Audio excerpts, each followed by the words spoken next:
할렐루야! 주의 이름으로 문안드립니다. 오늘은 사순절 두 번째 시간입니다. 세례 받으신 예수님이란 제목으로 함께 하나님 말씀 나누겠습니다.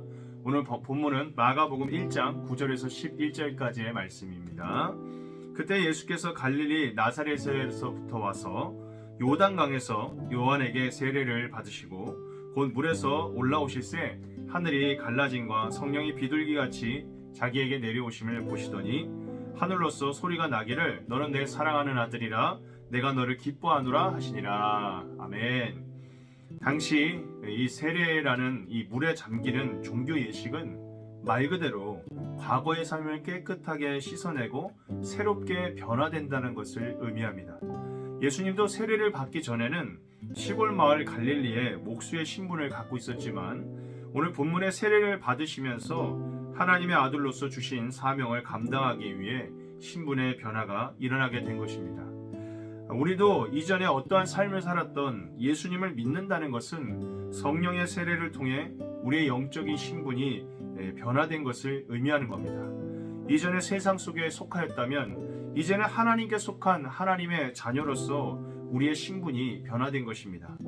이것은 더 이상 우리가 이전의 세상적인 삶의 모습과 태도로 살아가서는 안 된다는 것을 의미합니다. 왜냐하면 이제는 우리는 하나님께 속한 하나님의 자녀이기 때문입니다. 그리고 하나님의 자녀는 오직 성령의 인도하심을 받습니다. 10절입니다. 곧 물에서 올라오실새 하늘이 갈라짐과 성령이 비둘기같이 자기에게 내려오심을 보시더니 구약에서 하늘이 열리는 것은 하나님께서 선지자를 세우실 때 나타나는 현상인데 오늘 본문에도 하늘이 열립니다. 그런데 하늘이 자연스럽게 열린 게 아니라 하늘이 찢어지면서 열리게 됩니다.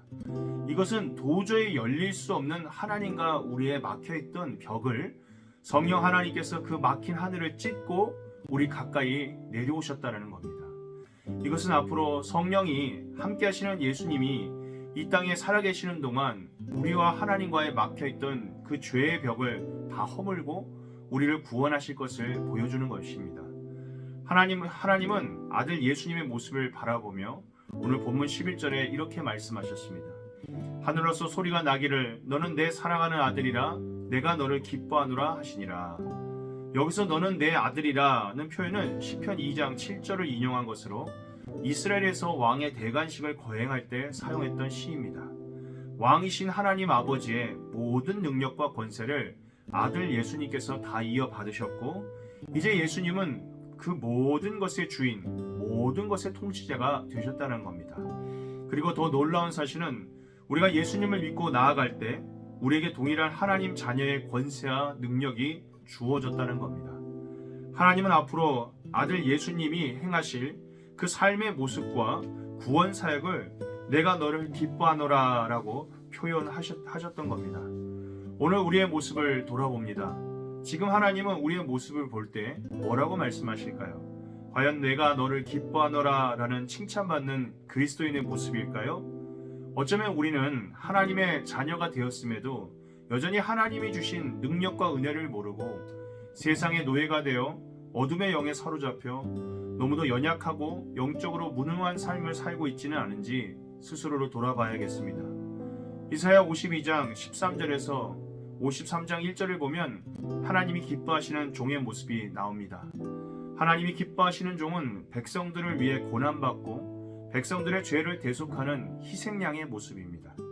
그렇습니다. 예수님이 모든 사람들의 죄를 대속하여 구원하기 위해 고난을 받고 십자가에 죽기까지 순종하시는데 하나님께서 어찌 그 아들 예수님을 기뻐하지 않을 수 있겠습니까? 사순절 기간 하나님의 권세와 능력을 예수님이 이 땅에서 어떻게 사용하셨는지를 기억하며 우리가 여전히 버리지 못한 헛된 세상의 부귀 영화와 욕심들이 여전히 종노릇하고 있지는 않은지 깊이 고민하게 됩니다.